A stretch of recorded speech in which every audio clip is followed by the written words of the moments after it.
parte del año 2024. En estos 2 años de gobierno pasamos de querer sacarnos de encima los pesos antes de que los devore la inflación a la tranquilidad de saber que mañana todo va a estar más o menos igual que hoy. Fruto de esta nueva normalidad, hoy volvieron los préstamos hipotecarios a la Argentina con un aumento del 386% con respecto al 2023 y los patentamientos de autos y de motos aumentaron un 30 y un 24% respectivamente en comparación también con el año 2023. El segundo eje, garantizar el orden público, mostró grandes avances gracias al enorme trabajo de los Ministerios de Seguridad Nacional, de Justicia, de Capital Humano y de Defensa. Los piquetes, como dije al principio, pasaron de 8.239 al año cuando iniciamos nosotros la gestión en el 2023 a 0. Esto no solo tiene que ver con el rigor del cumplimiento de la ley de las fuerzas de seguridad, hasta hace poco conducidas por la doctora Bullrich, también tiene que ver con la decisión del Ministerio de Capital Humano, liderado por Sandra Petovelo, de cortar con la intermediación de los planes sociales. Así se le sacó la herramienta de extorsión de la que tantos años gozaron los gerentes de la pobreza, porque no solo destruyeron el país, sino que además le sacaban un plato de comida a los que lo necesitaban para poder subsistir. Garantizar el orden público implica también poner fin a la barbarie del crimen y de la delincuencia. Las políticas garantistas de los últimos 20 años han hecho de la Argentina un verdadero baño de sangre. Los delincuentes caminaban libres por las calles, mientras los argentinos de bien se veían obligados a encerrarse tras las rejas en sus hogares. Gracias a la doctrina Bullrich, los homicidios bajaron un 11,5% en 2024 y se alcanzó la cifra más baja de los últimos 25 años, del último cuarto de siglo. La lucha contra el crimen organizado se vio reflejada en el récord de incautación de drogas que en los últimos 2 años alcanzó los 80.000 kilos, récord en la historia del país. Para que haya ley y orden en Argentina es fundamental que los delincuentes paguen por el daño que cometieron. Se sancionó la ley de reiterancia para dar un paso más hacia terminar con la puerta giratoria. El otro paso será el de la reforma del Código Penal. Y también se sancionó la ley antimafias para desarticular las bandas criminales y que todos sus miembros reciban la pena máxima. Un gran trabajo en conjunto entre el Ministerio de Seguridad y el Ministerio de Justicia. Además, se aprobó la ley de juicio en ausencia que permitirá juzgar a terroristas prófugos y avanzar en causas históricas como el atentado a la AMIA, que lleva 31 años de impunidad. Para acelerar los tiempos de la justicia, se implementó el sistema acusatorio en 16 provincias. Ya está vigente en el 65% del país y para 2027 lo estará en todo el territorio nacional. Con este nuevo sistema se lograron condenas en tiempo récord cuando antes había juicios que demoraban años. Las Fuerzas Armadas también son un elemento clave en la seguridad nacional. Durante años soportaron el maltrato y la humillación de los gobiernos de turno, un destrato que se vio reflejado en su falta de financiamiento y en la falta de reconocimiento hacia ellos. El Ministerio de Defensa, conducido estos 2 años por el doctor Petri, decidió comprar 24 aviones F-16, la compra más importante de equipamiento militar de los últimos 40 años. Se trata de aviones con velocidad supersónica. También se incorporaron 4 blindados Stryker y 10 tanques TAM modernizados.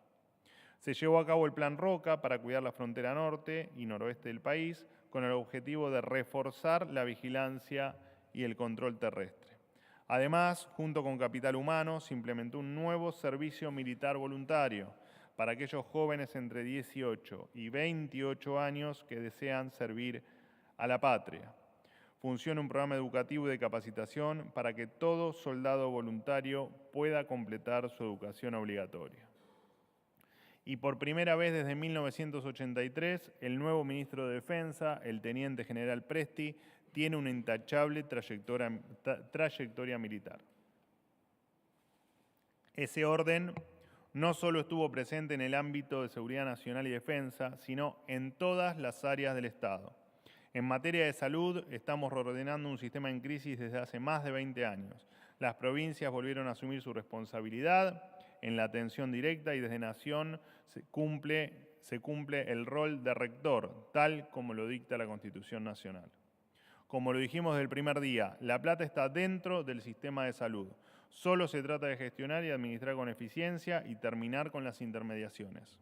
Esto nos permitió invertir casi 30.000 millones de pesos en equipamientos y obras en el Hospital Garrahan y otorgarle un aumento histórico del 61% al personal. Además, se implementó el sistema de receta electrónica, se amplió el listado de medicamentos de venta libre para fomentar la competencia y bajar precios, y se eliminaron trabas burocráticas que encarecían los tratamientos. También se dispuso que los médicos formados en Argentina tengan prioridad en las residencias médicas y se puso en marcha el primer laboratorio de bioseguridad nivel 4 en América Latina. En estos 2 años la salud dejó de ser una caja negra. Se puso fin a los curros legales y con intermediaciones innecesarias que absorbían recursos sin mejorar la calidad del sistema. El sistema de salud volvió a estar al servicio de quienes lo necesitan y de quienes lo sostienen todos los días. Son datos que reflejan la hipocresía de quienes manchan en nombre de la salud, mientras le deben plata a los hospitales que dicen defender. En materia de educación, con la aprobación de las 24 jurisdicciones responsables de implementar, por supuesto, la política educativa, se lanzó el Plan Nacional de Alfabetización y se acordaron 190 días de clase para el año 2026, al tiempo de disponer de un mínimo de horas de dictado de clases, 760 horas reloj para primaria, 900 para secundaria y 570 horas para nivel inicial. Se llevaron adelante las pruebas a aprender que miden el aprendizaje de los estudiantes de sexto grado en lengua y matemática. Además, se implementaron los vouchers educativos que alcanzó en el último año a 504.808 estudiantes de 365.961 familias. En materia de bienes del Estado, cumpliendo la ley y respetando la normativa urbana, el Estado deja atrás décadas de desuso y despilfarro. Los activos improductivos vuelven a generar valor. La gestión ya acumula 321.915.200 dólares en subastas transparentes. Además, aprovecho para anunciarles que el AVE subastará una Ferrari F430 decomisada en una causa de narcotráfico y lavado de activos. El valor base fijado por la justicia es de 182.277 dólares. Nada de lo que deba estar en manos del privado permanecerá en manos del Estado. Después de esto hay fotos, después se las vamos a enviar con todo el detalle del origen y de los datos, por supuesto, del vehículo. De todas maneras, va a estar en la página de AVE. En materia de relaciones exteriores, Argentina dejó atrás el alineamiento con regímenes autoritarios y narcodictaduras para volver a alinearse con democracias liberales de Occidente. El presidente Milei mantuvo encuentros con líderes internacionales como el presidente estadounidense Donald Trump, el presidente israelí, el primer ministro israelí y la presidenta del Consejo de Ministros de Italia, entre otros. El fortalecimiento de las relaciones bilaterales con Estados Unidos e Israel, 2 socios estratégicos que comparten los valores de la libertad y la propiedad privada, derivó en un contundente respaldo de los organismos multilaterales de crédito y el Tesoro de los Estados Unidos, además de los múltiples encuentros del presidente con empresarios y autoridades norteamericanas de la JP Morgan, Amazon, Visa, Paramount, Chevron, etc. En este contexto, la Argentina inició el proceso para ingresar al programa de exención de visas que, en caso de que culmine exitosamente, permitirá que los argentinos puedan viajar al país norteamericano sin visado. También se acordó un marco para un acuerdo que profundice la cooperación bilateral en materia de comercio e inversión con Estados Unidos. El acuerdo va a crear condiciones necesarias para incrementar las inversiones del país norteamericano en la Argentina y a permitir que los productos argentinos entren con más facilidad al mercado más grande del mundo. El inicio de este proceso no es un hecho aislado, es el símbolo de la confianza internacional que recuperó la Argentina en muy poco tiempo y el objetivo central de cada viaje que hace el presidente, que no es ni más ni menos que obtener beneficios para los argentinos. Además, este gobierno reactivó el proceso de adhesión a la OCDE, la Organización para la Cooperación y el Desarrollo Económico, que estaba estancado, y avanzó en el Tratado de Libre Comercio entre los países que integran el Mercosur, Argentina, Brasil, Paraguay y Uruguay, y los de la EFTA, Islandia, Liechtenstein, Noruega y Suiza. El tercer eje, que se logró como nunca antes en la historia, sacarle el peso del Estado a los argentinos. Desde el comienzo de la gestión se recortó todo el gasto superfluo, se puso fin a los privilegios de la política, se cerraron ministerios, se eliminaron cerca de 100 secretarías y subsecretarías, junto con más de 200 áreas con funciones duplicadas y obsoletas. La planta estatal se redujo en 59.924 empleados, se eliminaron los cargos hereditarios en AFIP, el Banco Central, el Banco Nación y ANSES. Durante mucho tiempo, la pauta oficial fue un elemento de coacción de la política disfrazada de publicidad del gobierno. Hoy la pauta oficial es cero y se ha eliminado, de hecho lo he hecho yo en primera persona, se ha eliminado la Dirección Nacional de Publicidad Oficial, que es quien ejecutaba estos presupuestos de pauta. Se derogó la ley de alquileres, como resultado aumentó la oferta y bajaron los precios. Por primera vez, las facultades delegadas se utilizaron para reducir el peso del Estado y disminuir impuestos. Los 65 decretos delegados que se promulgaron implicaron un ahorro de 2.000 millones de dólares anuales en gastos. Entre otras cosas, se disolvieron 30 fondos fiduciarios que funcionaban como cajas políticas y se eliminó el INADI con 430 empleados y millones de pesos en alquileres de edificios.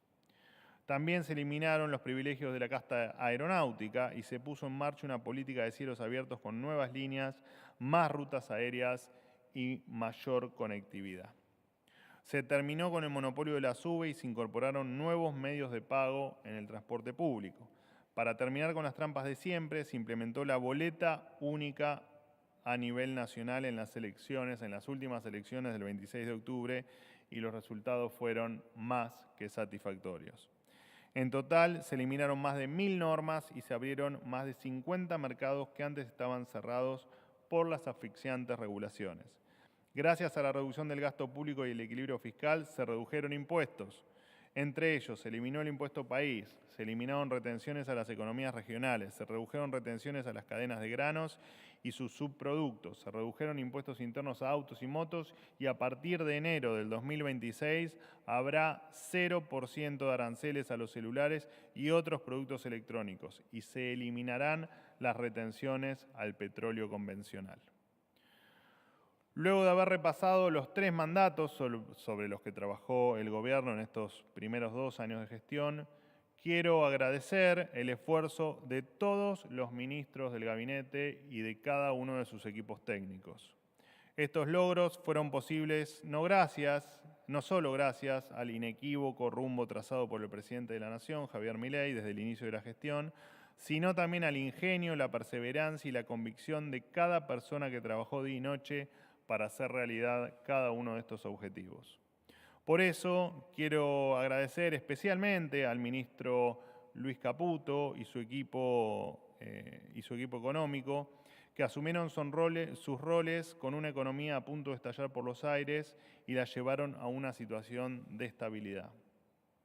Quiero agradecer a la ex ministra Patricia Bullrich por su coraje para enfrentar las mafias e impulsar una doctrina de seguridad que ahora será continuada por la flamante ministra Alejandra Monteoliva, al ex ministro Luis Petri, que ponderó a unas Fuerzas Armadas que habían sido maltratadas y humilladas, cuyo reemplazante será nada más ni nada menos que un militar de carrera, como lo es el teniente general Presti.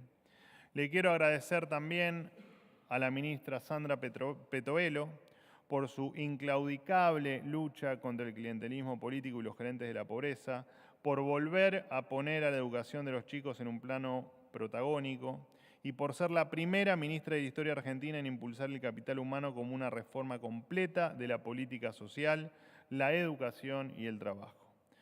Le quiero agradecer también al ministro Federico Sturzenegger por su riguroso trabajo para liberar a los argentinos del peso de la burocracia estatal, al ministro Mario Lugones, al ministro de Salud por ordenar un sistema de salud que venía de décadas de decadencia, al ministro Cunio Libarona por agilizar los tiempos de la justicia y poner en plano de igualdad a todos frente a la ley, al ministro del Interior, a Diego Santilli, con quien trabajamos codo a codo en el diálogo con los gobernadores en esta nueva etapa, Al canciller Pablo Quirno, quien primero se desempeñó como secretario de Finanzas y ahora desde las